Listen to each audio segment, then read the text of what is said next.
बिस्मिल्लाहिर्रहमानिर्रहीम। अगले माह हुकूमत छोड़ देंगे, निगरानों के हवाले मुल्क होगा। पीटीआई का 4 साल का गन 14 माह के अंदर साफ कर दिया, अब मुल्क तरक्की के रास्ते पर गामजन होगा।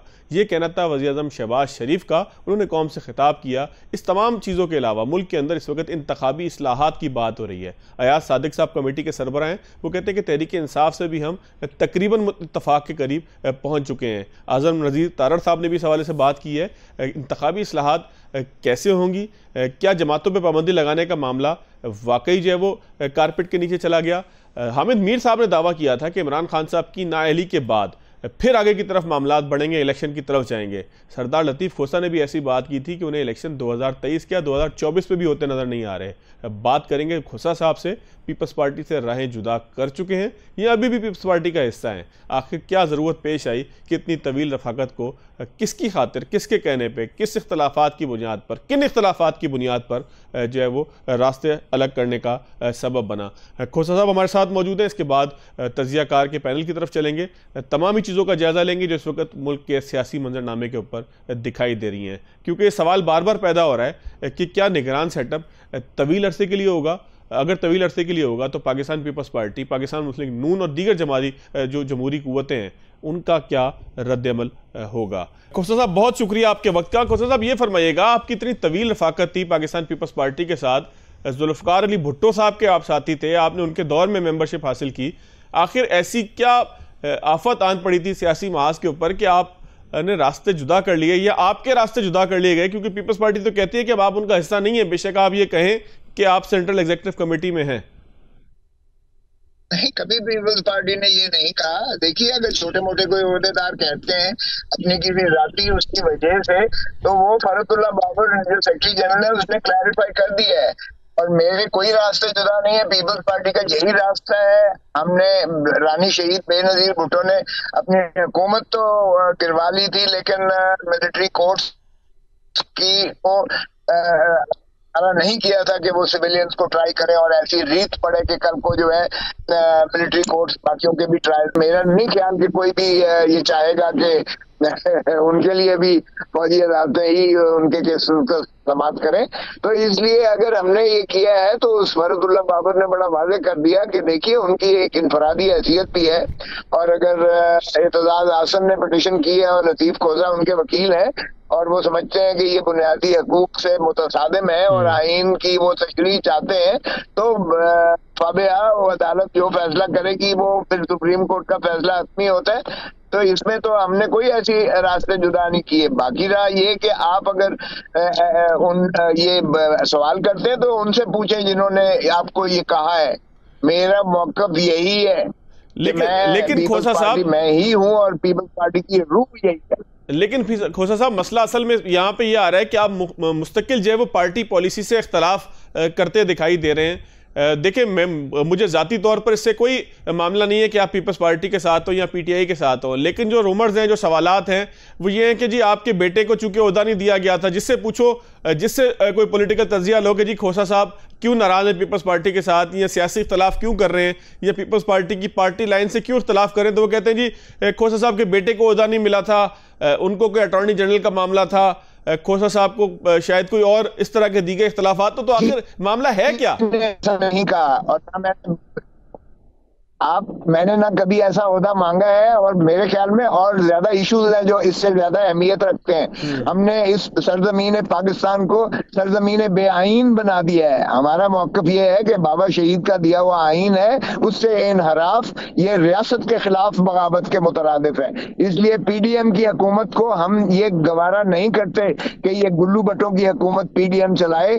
और ये शहबाज शरीफ और नवाज शरीफ का हमेशा वसीला यही रहा है। ये अपनी दौलत लूट कर बाहर ले जाते हैं और ये मुल्क को जो है तबाही के दहाने पर लाके खड़ा किया है आपके लिए। और बहुत अहम है, बजाय इसके कि आप मेरी जात पर इस तरह की बातें करें, आप उन इश्यूज को लें जो आवाम से जो मुतसादिम इस हुकूमत ने कर दिए हैं और जीना हराम कर दिया है आवाम का, और इलेक्शन से फरार इन्होंने कर दिया है। इन्होंने जमहूर को जो है हक देने से इनकार कर दिया है। 90 दिन के अंदर इलेक्शन से इन्होंने जो है बिल्कुल भाग गए हैं, दौड़ गए गए हैं और एक पार्टी के पीछे चढ़ दौड़े हैं कि उसको खत्म करके जो है, ये भुट्टो की पार्टी भी कभी खत्म नहीं हुई थी। इस तरह ना पार्टियां खत्म की जाती हैं, ना किंग्स पार्टियां बनाई जाती हैं।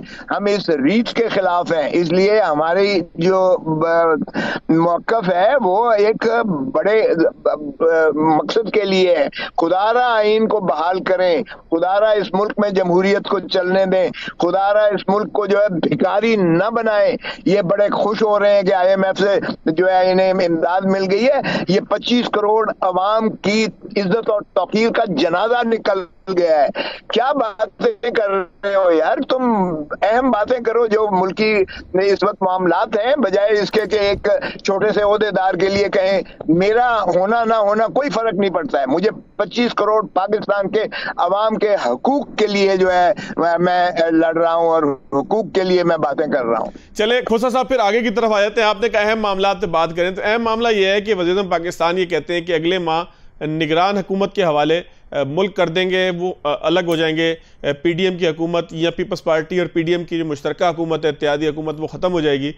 लेकिन आप की जानिब से कहा गया कि आपको 2024 में भी इलेक्शन नज़र नहीं आते, यानी कि आप ये समझते हैं कि जो भी सेटअप होगा, निगरान हो या यही सेटअप हो, ये 1 साल और एक्सटेंशन करेगा। ये बात आपने क्यों कही और अब भी आप उस बात पे कायम है? देखें, एक तो ये एहसान नहीं कर रहे हैं, 12 अक्टूबर को वैसे ही 5 साल मुकम्मल हो रहे हैं, एक लम्हा भी ये उससे जायद नहीं कर सकते। वैसे तो ये कुछ भी कर सकते हैं, आइन को तो परवाह नहीं करते हैं, लेकिन 12 अक्टूबर को ये इनका जाना इसलिए कोई एहसान नहीं है क्योंकि आइन में ये दर्ज है 5 साल के जो है असेंबली 5 साल की म्याद होती है। सो जब असेंबली नहीं रहेगी तो लीडर ऑफ द हाउस भी नहीं रहेंगे, प्राइम मिनिस्टर भी नहीं रहेंगे, काबीना भी नहीं रहेगी। अब आ जाइएगा केयर टेकर पर। हमने देखा केयर टेकर पंजाब और खैबर पख्तूनख्वा में जो बने वो तो 90 दिन आज तक पूरे नहीं हुए, और ये आगे क्या गारंटी है कि 60 दिन या 90 दिन पूरे होंगे जो कौमी असेंबली और सिंध और बलूचिस्तान के जो असेंबलियां टूटेंगी। उसमें भी जब तक बल्ले का निशान बैलेट पेपर पर होगा ये इलेक्शन नहीं करवा सकते, क्योंकि इन्हें पता है इनकी जमानतें जब्त होंगी।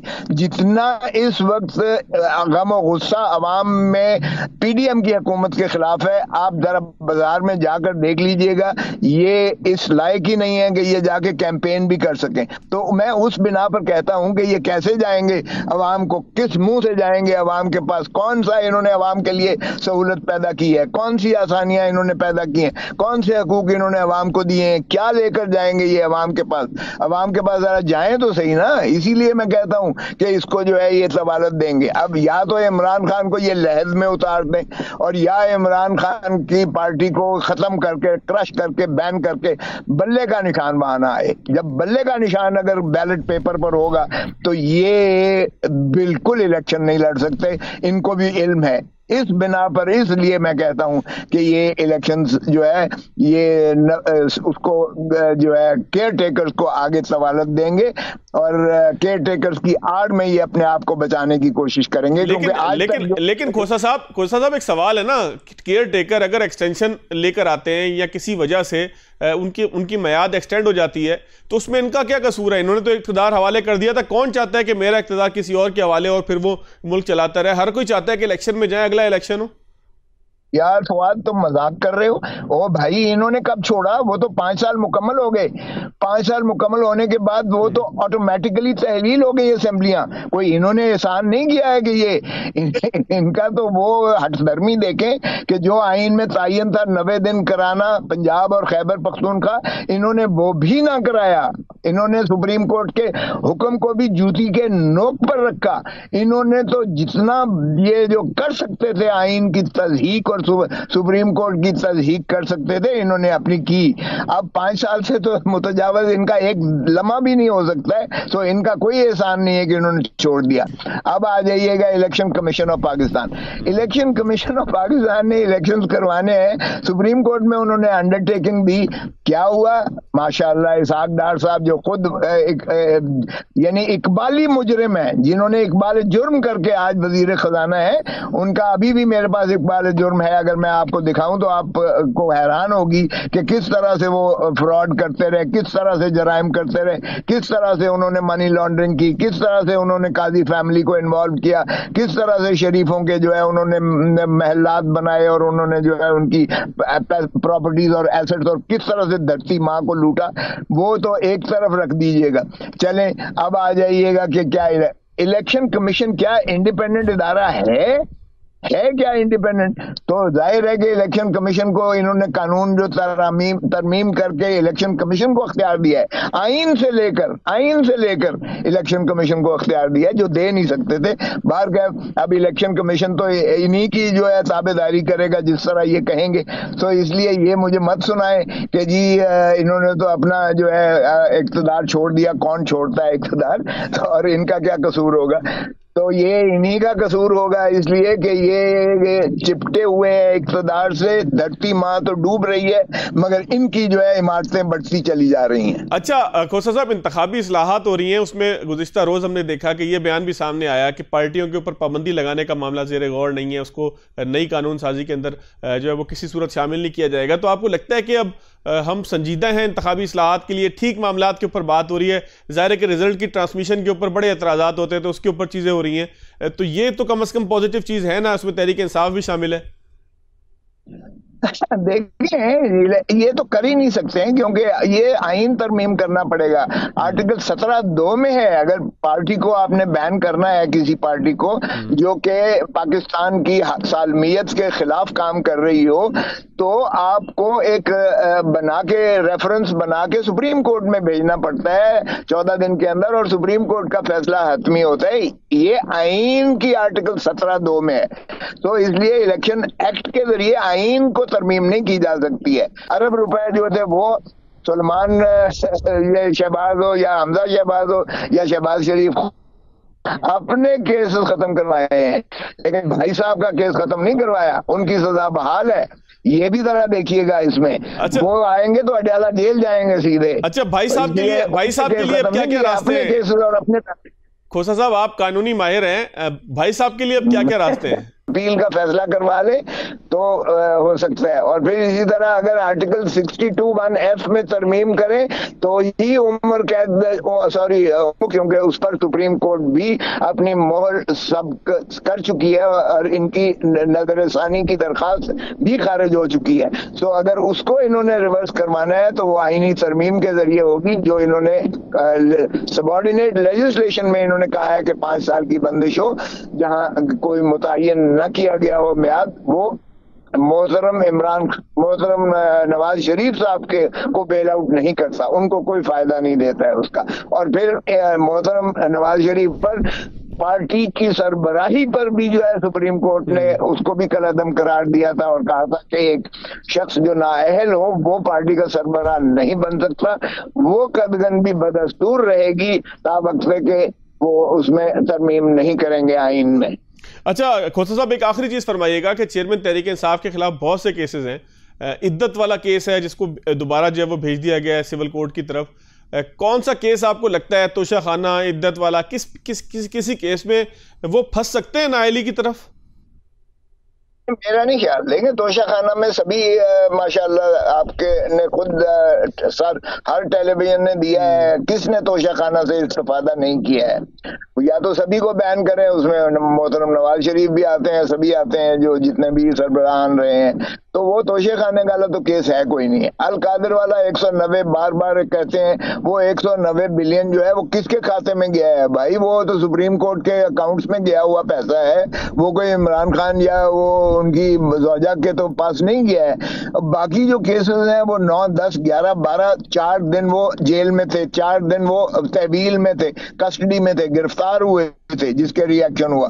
वो 150 केस वो भी उन पर डाल दिया जब वो थे ही पुलिस की तहवील में और एजेंसीज की तहवील में थे और पाबा सलासल थे, वो सारे केसेस डाल दिए गए, इनकी इयानत पर वो सारे हुए। तो एक केस भी ऐसा नहीं है मैं समझता हूँ जिसमें उनको कोई सजा हो। बाकी ठीक है, शौकिया फनकारी में जो भी हुकूमत में आता है, चाहे इमरान खान था उसने किए, चाहे नवाज शरीफ था उसने हमारे ऊपर किए, चाहे हमने उन पर किए, ये चलता है। में कोई ऐसा बात नहीं है। हमने ये दौर बहुत सारे देखे हैं और बदकिस्मती से तारीख से कोई सबक नहीं सीखता है कि भाई शराफत की तरफ चलना चाहिए और हम नफरतों के मुतहम्मिल नहीं है। हम इश्यूज पर जो है आवाम को सहूलतें दें, एक दूसरे के खिलाफ इंतकामी कार्रवाइयां करके हम मुल्क को तबाही के दहाने पर लेकर जाएं।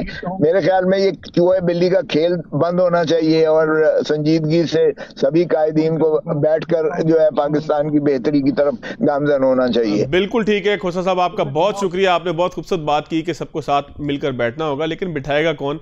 सबसे बड़ा मसला यह है कि सियासी कायदीन, सियासी क़यादत आपस में बैठने के लिए तैयार नहीं है। चाहे चेयरमैन तहरीक इंसाफ की बात करें, वो तो सियासी कायदीन के साथ बैठने को शायद गुनाह समझते हैं। वो बैठना उनके साथ चाहते हैं कि जो उनके साथ बैठना नहीं चाहते। एक ब्रेक लेंगे, ब्रेक के बाद आगे चलेंगे। ब्रेक के बाद खुशामदीद। बहुत सीनियर पैनल मेरे साथ मौजूद है। इम्तियाज़ गुल साहब हैं, सीनियर तजियाकार हैं, किसी तारुफ के मोहताज नहीं। मेरे साथ उसके साथ साथ नासिर बेग चुगताई साहब मेरे साथ मौजूद हैं, सीनियर सहाफ़ी हैं, तजियाकार हैं। दोनों ही मेहमान इसके अंदर सीनियर हैं कि मेरे लिए डिसाइड करना मुश्किल है कि शुरू कहाँ से करूँ। लेकिन इम्तियाज़ गुल साहब से थोड़ी सी अगर मैं रिक्वेस्ट कर लूँ कि चुगताई साहब से मैंने एक सवाल सिंध असम्बली के हवाले से करना है, तो उसके बाद फिर हम नेशनल पॉलिटिक्स के ऊपर आएंगे। चुगताई साहब, सवाल अब बुनियादी बनता ही ये है कि पीपल्स पार्टी बड़ी जमहूरियत की बात करती है, लेकिन जिस वक्त अपोजिशन लीडर की बात हो रही है तो एक अक़लियती पार्टी यानी कि MQM का अपोजिशन लीडर अब तकरीबन फाइनल हो चुका है। गो के जो खातून है वो आपके साबिक कलीग की एहलिया हैं, तो इसलिए शायद आप खातून के ऊपर या उस पोजीशन के ऊपर तनकीद ना करें। लेकिन ये रवैया क्या जमहूरी है कि हम एक पार्टी जो इंतहाई अक़लियत के अंदर है, जिससे ऊपर एक पार्टी पाकिस्तान तहरीक इंसाफ के नाम से मौजूद है, उसके कारकुनान जो है वो नहीं आ पा रहे, उसके अरकान असम्बली नहीं आ पा रहे, तो लिहाजा दूसरा अपोजिशन लीडर ले आया जाए? अच्छा, कायदे हिज़्ब इख्तिलाफ जहाँ तक मैंने रूल्स देखे हैं, वो अपोजिशन को ही मुंतखब करना होता है, उन्हीं को करना होता है। चुनांचे MQM GT के पास भी गई, पीर साहब पगारा के पास भी गई, उनसे बात की, पर मुज़ाकरात नाकाम हो गए थे मेरा ख्याल है। उसके बाद मामला ठंडा हो गया था, फिर दोबारा नए नाम लाए MQM वाले, एक खुर्शीद साहब थे और एक राना का नाम था, और उसके बाद बात हुई। तो ये उन्हीं के मसाइल हैं, वो खुद ही हल करेंगे, गवर्नमेंट का इसमें कोई ताल्लुक नहीं है। अब ये बात जाके PTI वाले नहीं आ रहे, तो PTI वाले अगर जेल में हुए हैं तो उनको पेश करना चाहिए। आगा सराय साहब भी जेल से आते बकौल परिंदों के, कि वो भी जेल से तशरीफ लाते हैं, वो भी कैदी हैं। तो जो कैदी हैं, अगर कैदी हैं तो उनको लाना चाहिए। अगर आपकी तला में ऐसे कैदी हैं तो बताइएगा कि वो कौन है। बाकी ने इस्तीफे दिए, रुपोश ज्यादा है चुगताई साहब, रुपोशी ज्यादा है, कैदी कम है। 9 मई के बाद रुपोशी के मामले में ज्यादा आ जाए ना भाई, 35 पूरे कर ले अपने पूरे। हली मादल शेख को किसने रोका हुआ है आने से? आए, गिरफ्तार हो जाएं, जेल चले जाएं, आगा सराज दुरानी की तरह घर में बैठे आराम से, और आराम से आ जाया करें असम्बली। यहाँ तो यही चल रहा है ना। जेल मुश्किल है ना चुगताई साहब, असल में तो जिस पार्टी का तस्करा हो रहा है उसके लिए जेल शायद मुश्किल है। मैं जरा इम्तियाज़ गुल साहब से भी इसी के ऊपर एक छोटी सी चाहा था कि कमेंट लूँ। गुल साहब, इसका मतलब तो ये हुआ कि पाकिस्तान तहरीक इंसाफ अपनी नापुख्ता सियासी चालों की वजह से पहले KPK से फारिग हुई, उसके बाद पंजाब से फारिग हुई, अब सिंध से भी फारिग हुई, फेडरल से वो पहले फारिग थे। फारिग से मेरी मुराद ये है कि अब उनकी मर्जी से या उनकी मुशावरत से निगरान नहीं आएंगे। जी बिल्कुल, बात जाहिर है, नापुख्ता या पुख्ता सियासी चालें हैं, इसका तो मेरा ख्याल है कोई बहुत ज़्यादा ताल्लुक मौजूदा सूरत हाल से नहीं है। जो फरवरी मार्च 2022 में सिलसिला शुरू हुआ था वो जारी है, और उसके तहत बहुत यकीनी बनाया गया है इस बात को कि मौजूदा हालात में, और जो अगर इलेक्शन की तरफ हम बढ़ रहे हैं तो उसमें वो पार्टी शामिल ना हो जिसको फारिग किया गया था। और आप खैबर पख्तूनख्वा की निगरान हुकूमत देख लें, पंजाब की निगरान हुकूमत देख लें, तो उसमें तो निगरान हुकूमत का जो तस्वुर है उसकी भी धज्जियां उड़ा दी गई हैं। इसलिए कि हर जगह पे आपके सियासी तौर पे नामजद लोग, सियासी जमातों से वाबस्ता लोग, वजीर भी हैं, मुशीर भी हैं, गवर्नर भी हैं, वजीर आला भी हैं। तो इसमें कोई अचंभे की बात नहीं है। जो सिलसिला पिछले साल शुरू हुआ था वो जारी है, और उसको ज़ाहिर है अपने मंतकी अंजाम तक पहुंचाने की ज़रूर कोशिश की जाएगी। तो लिहाजा PTI शामिल है या नहीं है, ये सारी बातें अभी सानवी हो चुकी हैं। अच्छा, लेकिन चुगताई साहब, यही सवाल इम्तियाज गुल साहब ने एक पॉइंट रेस किया, एक लफ्ज़ मैंने कहा नापुख्ता सियासी चाल, इम्तियाज गुल साहब ने कहा कि नहीं ये प्री प्लान था। फरवरी 2022 का तस्करा उन्होंने किया, रिजीम चेंज का तस्करा उन्होंने किया, पाकिस्तान तहरीक इंसाफ को इलेक्शन से बाहर रखने का तस्करा किया। तो आप मेरी बात से मुत्तफिक होंगे, जिसको मुझे लगा कि नापुख्ता सियासी बात है। ज़ाहिर है कि मेरा काम अपने प्रोग्राम को होस्ट करते हुए राय देना नहीं है, लेकिन मेरे अल्फाज आप उनके साथ जाएंगे या इम्तियाज गुल साहब दुरुस्त फरमा रहे हैं? देखिए साहब, नापुख्तापन तो उस दिन वाजे हो गया था जब 2018 में मुझे उनकी आवाज नहीं आ रही, किसी के कहने पर खान साहब ने इख्तियार लिया, और वो नापुख्तापन ये था कि आपके पास अक्सरियत नहीं थी, आपको खिचड़ी बना के दी गई और आपने कबूल कर लिया। उसके बाद आपने 2 असम्बलियां तोड़ दी, आपने कौमी असम्बली से इस्तीफा दे दिया, आपने सब कुछ तहवाला कर दिया, सिस्टम को खराब कर दिया आपने। और फिर उसके बाद आपने कोशिश की कि सब इक़दाम वापस ले लें, आप नहीं हो पाए। वो आपने इस्तीफा वापस लेने की कोशिश की, हत्ता के लाहौर हाई कोर्ट के जज साहब ने हुक्म दिया स्पीकर को कि इस्तीफा खत्म कर दें आप, ये आपका फैसला गलत है। तो नहीं होता इस जमाने में, कानून के तहत आप मुझे कुछ नहीं कर सकते। तो वो इतना असल में नापुख्तापन, मैं आपसे एग्री करता हूँ, वही था कि जब आपने असम्बलियां तोड़ी, आपने कश्मीर अपने हाथ से छोड़ दिया यार, आजाद कश्मीर। आप मुझसे गिलगित बल्तिस्तान की बात कर रहे हैं। आपने विद इन पार्टी इतना गैप पैदा कर दिया, एक अच्छे खासे वजीर आजम को कश्मीर से हटाकर आपने एक दूसरे साहब को ले आए आप, जो बहुत लाडले थे, और उन्होंने पार्टी को तहवाला कर दिया और खुद आखिर में पार्टी छोड़ गए। कश्मीर भी आपके यहाँ से गया, गिलगित बल्तिस्तान में जो कुछ हुआ वो आपके सामने है। तो ये नापुख्ता पन मैं नहीं कह सकता, इसको आप ये कह लें कि फैसलों में बेतहाशा गलतियां, तजिया करने की गलती कि आप तजिया नहीं कर पाए और लोगों से मशवरा नहीं कर पाया। एक आम शिकायत है, इम्तियाज साहब भी मिलते होंगे दोस्तों से, मैं भी मिलता हूं दोस्तों से, एक आम शिकायत ये हमारी सुनी नहीं गई, हमारी सुनी नहीं जाती। अब आप देखें ना कि मखदूम शाह महमूद साहब बज़ाहिर जानशीन है, बज़ाहिर नंबर 1 है, नंबर 2 तो परवेज खटक थे जिन्होंने टाटा कर दिया, जिन्हें टाटा कर दिया, उन्हें निकाला गया पार्टी से। हाँ, उन्हें निकाला गया। अब उन्होंने ये कहा, आप देखें परवेज खटक की पॉलिटिक्स देखें ना, इसका एक ये होता है कैरियरिस्ट, जिसने ना प्रेस कॉन्फ्रेंस की ना कुछ किया और उसको पार्टी से निकाल दिया। अब वो ये कह सकता है कि मैंने पार्टी नहीं छोड़ी, वो ये कह सकता है, ये पुख्तापन है सियासत का या सियासत की बाजीगरी जिसे आप कह ले, ये है वो। और यह कराची में जो कुछ है, यहाँ तो बहुत ही कच्चा बनता भाई, यहाँ तो बहुत ही, यहाँ तो जिक्र ही ना करें, मुंतखब होने के बाद पलटे थी कराची, सूबाई असम्बली वाले भी, कौमी असम्बली वाले भी, 3-4 थे बेचारे, वो कुछ करते रहे, एहतजाज भी करते रहे आईके से, लेकिन उनका एहतजाज पूरा भी नहीं हुआ। और भी मजेदार चीज हुई चुगताई साहब, जो नाज़िमाबाद से, नॉर्थ नाज़िमाबाद से मुंतखब हुआ था, जिला वस्ती से मुंतखब हुआ था, वो जिला जनूबी यानी कि डिफेंस से बाहर ही निकला पूरे 5 साल। तो यहाँ कराची में तो निकले ही नहीं, ज्यादातर तो आपके पास इस्लामाबाद में थे, ज्यादातर वहीं पर थे डेरा डाले हुए, कराची नहीं मिलते थे। मुझे अली जैदी मेरा MNA मेरा दोस्त है, मुझे उससे मुलाकात हुए 5 साल हो गए, हालांकि पहले हमेशा मुलाकात होती थी उनसे। तो ये नापुख्तापन है, हालात का अंदाजा करना नहीं है, इक़्तिदार को फौरन झपटना है, फौरन लेना है, ये सब चीजें थी। और लेकिन एक जुमला में मैं कहे बगैर नहीं रहूंगा कि अगर किसी सियासी पार्टी को आप सियासत से बाहर करते हैं तो बहुत बड़ा नुकसान होगा, बिल्कुल ऐसे बहुत बड़ा लॉस होगा। और ये सब कुछ अगर आपने आइन के मुताबिक नहीं किया, उसके मुताबिक भी किया, तब भी गैर अखलाकी होगा, मेरा ख्याल ये। एक ब्रेक लेंगे, ब्रेक के बाद आगे चलेंगे। मैं थोड़ा सा इम्तियाज गुल साहब की तरफ हूँ। गुल साहब, अब आपको लगता है कि प्राइम मिनिस्टर साहब ने बयान दिया है, उन्होंने कहा है कि अगले महीने हुकूमत छोड़ देंगे, निगरानों के हवाले कर देंगे, आगे उन्होंने अपनी तारीफ की, उसको तो चले छोड़ दें, लेकिन अगर यहाँ तक उनके बयान को याद रखें तो आपको लगता है कि धुंध अब छट गई है, इंतखाबात वक्त पर हो जाएंगे जो वक्त अक्टूबर का दिया जा रहा है? देखिए, मैं 2 बातें करूंगा। हम तो गुज़िश्ता 1 साल से वो PTI को सामने रख के इस नौयत की बातें कर रहे हैं कि 3 साल और 8-9 महीने का एक पीरियड था पाकिस्तान में, बड़ा तारीख, बड़ा भयानक गलतियों से भरपूर था, वरना तो पाकिस्तान गुड गवर्नेंस के हिसाब से, कानून की हुक्मरानी के हिसाब से, गुर्बत के हिसाब से बहुत ज़बरदस्त जा रहा था, उनसे पहले भी और उनसे बाद में भी। तो मैं रिक्वेस्ट ही करूंगा अपने तमाम दोस्तों से कि जो किसी एक जमात को आइसोलेशन में अगर देख के आप उसका कच्चा चट्टा उसकी स्क्रूटनी शुरू कर दें तो बड़ी वो नामुनासिब सी बात है। पाकिस्तान के इकोनॉमिक इंडिकेटर्स, गवर्नेंस के इंडिकेटर्स शुरू से खराब रहे हैं। कुछ बेहतरी हुई थी, फिर कोविड भी आ गया, उसने और खराबी की।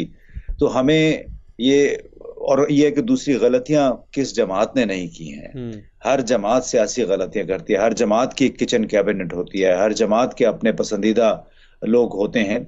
उनको जो सरताज अजीज साहब के साथ नवाज शरीफ के ज़माने में हुआ, जो कि उनकी बजाय रफ़ीक तारड़ साहब को सदर बना दिया गया था, दूसरी मरतबा उन्हें धोखा दिया गया और फिर ममनून हुसैन साहब आ गए थे। तो हमें थोड़ा सा ना एक जमात से हट के पाकिस्तान की मजमूई जो माइंडसेट है उस पे बात करनी चाहिए। थोड़ा सा अगर मैं इख्तिलाफ आपसे यहाँ पे करने की जसारत करूं, देखिए ना, मेरी बात पूरी होने दे, मैं वरना मेरी बात पूरी होने दे। अभी आपने जो सवाल किया था कि नवाज शरीफ साहब ने, शहबाज शरीफ ने कह दिया है और अब धुन छट गई है। पाकिस्तान में क्या कोई किसी भी सियासी लीडर का बयान काबिल एतबार है, किसी भी लीडर का, कि वो कहते थे कि हम ये जरदारी को सड़कों पे घसीटेंगे मिसाल के तौर पे, और आपको पता नहीं कि कल क्या होने जा रहा है। तो अल्लाह करे कि जो उन्होंने कहा है हो जाए, लेकिन अभी बहुत सारे मराहल बाकी हैं और हमें इंतजार करना चाहिए। We should not jump the gun. और अल्लाह करे कि इन तमाम सियासतदानों में आपके बकौल पुख्तगी आए और वो भी ऐसे फैसले करें कि जिससे पाकिस्तान के आवाम का फायदा हो, ना कि अपना जो इनका मखसूस एक ग्रोह होता है पार्टी के अंदर वो ही मुस्तफीद होते चले जाएं। गुल साहब, मैं अब जो लुकमा जहां देना चाह रहा था वो भी आपसे बात कर लूं। असल में मुझे ये लगता है कि पाकिस्तान तहरीक इंसाफ तकवा की उस सीढ़ी के ऊपर चढ़ गई थी, परहेजगारी की उस सीढ़ी के ऊपर चढ़ गई थी कि जहां से नया पाकिस्तान बना दिया, चोरों को उसने बाहर कर दिया, सबको जेलों में डाल दिया, हालात तब्दील करने की बात की, इसलिए शायद लोगों की एक्सपेक्टेशन ज़्यादा थी। क्या मैंने दुरुस्त कहा है या आपको लगता है कि पाकिस्तान के सियासी कल्चर में विक्टिमाइज किया जा रहा है पाकिस्तान तहरीक इंसाफ को? अब ये दो मुख्तलिफ सूरत हाल है। जो भी बाशऊर ज़ीशऊर एनालिस्ट है, सहाफ़ी है इस्लामाबाद में ख़ास तौर पे, उनको मालूम है कि जो अपोजिशन के लोगों को अगर जेलों में डाला गया था तो वो सिर्फ पीटीआई की वजह से नहीं डाला गया था। वो बड़े 3-4 मौके पे जनरल बाजवा बहुत सारे सहाफ़ियों को बता चुके थे कि उन्होंने बहुत अच्छी टीम दे रखी है इमरान खान को नैब के ज़रिए। और मैं आपको ये अथॉरिटी पे बताऊं कि इमरान खान के जो क्रिटिकल जो वजारती इजलास होते थे, एक ब्रिगेडियर, हर एक के लिए एक ब्रिगेडियर मुतय्यन था और उसके बगैर इजलास शुरू नहीं होता था। ये वजीर आजम हाउस और वजीर आजम सेक्रेटेरिएट के जो अफसरान थे, ये उनका बयान है। तो अगर कोई बड़ा भोलपन से, चूंकि आपने एक शख्स को या एक पार्टी को मतून करना है, उसके लिए आप कह दें कि उनके दौर में इन लोगों को गिरफ्तार किया गया, इस तरह नहीं था। ये कोई मिली जुली हकीकत थी और हमें मामलात को खलत मलत नहीं करना चाहिए। वो तो 2021 जनवरी से, बल्कि चूंकि ताल्लुकात इनके आपस में ख़राब हो गए थे जनरल बाजवा और इमरान खान के, तो उस वक्त फिर जो मुतबादिल की तलाश शुरू हो गई थी और जनरल बाजवा ने हर मामले में अपना ही फैसला फिर मनवाया था। नहीं, और जो नहीं मानते थे तो उस पर इख्तलाफात हो गए, फिर आपने अशर उसका देख लिया। बिल्कुल ठीक है। गुल साहब, मैं ज़रा जो क्वेश्चन इब्तिदा जहाँ से हमने की थी इलेक्शन के हवाले से, मैं ज़रा चुगताई साहब की तरफ भी चला जाऊँ। चुगताई साहब, इलेक्शन आपको होते हुए दिखाई दे रहे हैं, अब तो टाइम पे ऐलान हो गया, लेकिन बहुत से लोग ये कह रहे हैं ऐलान कर दिया तो कौन सा एहसान कर दिया, एहसान कर दिया है नहीं किया? फता, पहली बात तो मैं ये अर्ज़ करूँ कि इम्तियाज़ साहब से मेरे बहुत अच्छे टॉक्स होती रहती हैं, हम टॉक शो में आते रहते हैं और बड़ा अख्तलाफ भी होता है हमारा, बड़ा सब कुछ होता है। और लेकिन मैं इस बात से आज भी मुत्तफिक नहीं हूँ कि इमरान खान साहब अक्ल कुल नहीं थे। इमरान खान साहब ने कई बार अपने बयानात में, अपनी तकरीर में कहा कि आई एम द बॉस, मैं बॉस हूँ। को किसी की हिम्मत है कि मुझसे इख्तलाफ करे, मुझसे बरतरफ कर दूंगा। ये ऑन एयर हुआ है, आपने भी किया है, सबने किया है। तो जब मेरा प्राइम मिनिस्टर मुझसे ये कहे कि मैं कुल हूँ, मैं सब कुछ हूँ, मैं ही फैसले करता हूँ, तो फिर मुझे उस पर यकीन करना पड़ता है।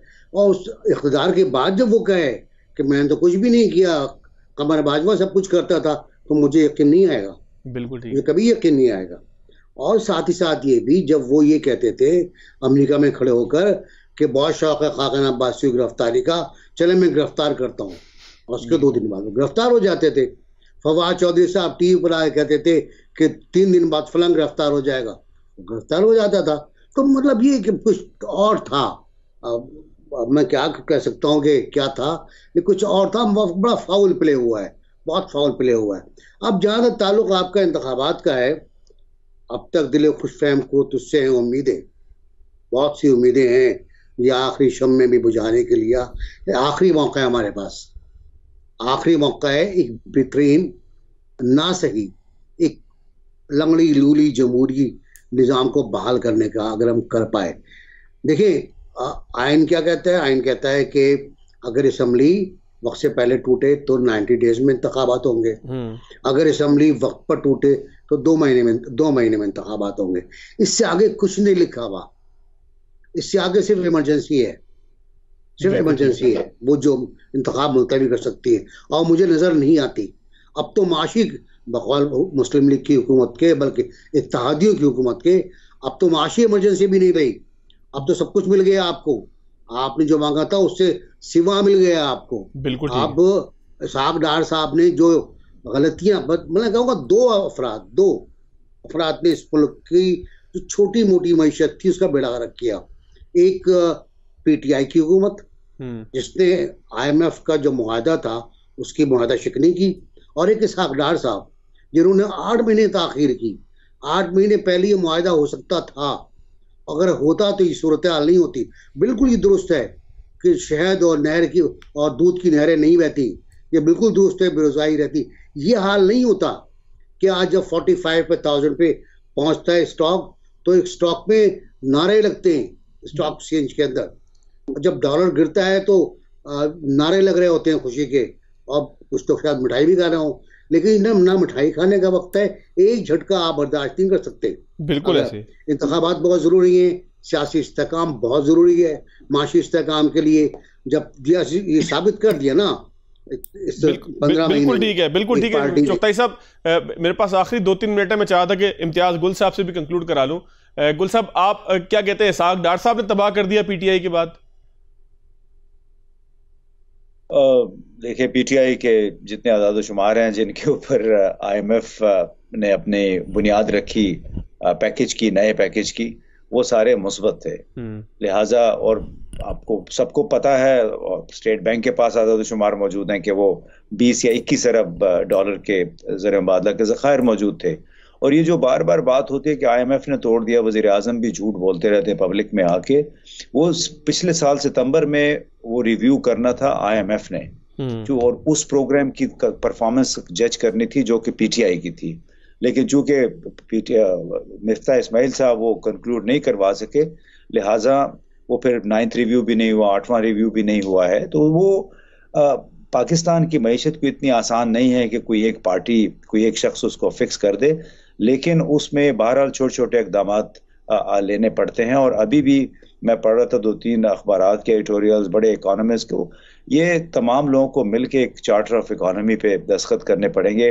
महज एक पार्टी पे बिल्कुल ये गलत है कि पीटीआई की वजह से बर्बाद, पीटीआई की वजह से आज़ाद शुमार बेहतर हुए थे, ये सब मौजूद हैं, इसमें कोई डिनाइल की जरूरत नहीं है। लेकिन हमें पार्टियों से बालातर होके पाकिस्तान के जो बुनियादी इश्यूज हैं, जिसकी तरफ IMF ने भी कहा है, उन्होंने कल भी बयान दिया है कि जो वादे हुए हैं उन पे अमल दरामद बहुत जरूरी होगा अगली किस्त हासिल करने के लिए। बिल्कुल तो अभी ये हम ICU में हैं, और ICU से निकलने के लिए सबको बड़े इत्तेफाक करना पड़ेगा कि हमें सर्जरी बड़ी लाजमी है, सर्जरी लाजमी है। चुगताई साहब बिल्कुल आखिरी 30 सेकंड अगर आप जल्दी से कंक्लूड कर दें, क्या कहना चाह रहे थे आप? बिल्कुल इम्तियाज साहब ने सही कहा, बिल्कुल दुरुस्त कहा। मैं साथ में इजाफा कर दूं कि MD IMF ने कल कहा है कि पाकिस्तान में क्राइसिस की वजह मुआहदा शिकनी है जो PTI ने की थी। स्टॉप। बिल्कुल ठीक है, बहुत शुक्रिया चुगताई साहब, आपका पॉइंट भी आ गया, गुल साहब आपका पॉइंट भी आ गया। यहाँ प्रोग्राम इख्तिताम की तरफ जाता है, इजाज़त दीजिएगा, अल्लाह हाफिज़।